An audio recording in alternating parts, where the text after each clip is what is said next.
So ini dia guys, Samsung Galaxy S26 Ultra retail box. So jom kita tengok apa yang ada dekat dalam. So first kali kita dapat manual, SIM ejector, dan finally kabel USB-C ke USB-C.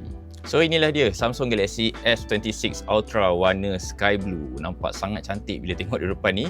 Dia punya frame sekarang dah lebih circular, lebih selesa untuk dipegang, tak tajam macam model yang sebelum ni. Lepas tu dekat bahagian kamera ni pun ada perubahan, ada camera island, dan overall feel bila pegang phone ni memang rasa sangat selesa sebab dia dah lagi ringan dan lagi nipis sebenarnya.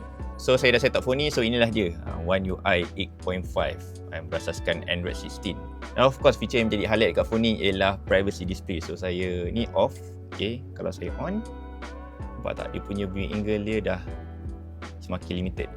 Dan bagusnya feature ni korang boleh set mengikut individual apps. Contohlah saya nak setkan untuk Gmail saja.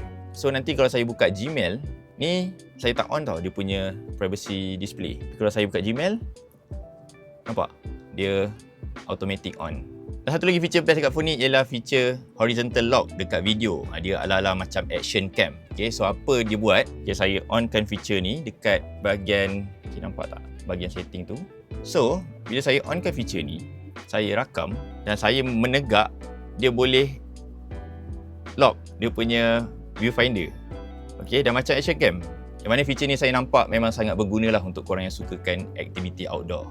So itu saja untuk video unboxing kali ni. Kalau korang ada sebarang soalan nak tanya pasal Galaxy S26 Ultra ni, korang bagi je dekat bahagian bawah komen ni. Nanti saya akan buat full review dekat channel Mobile Jaya.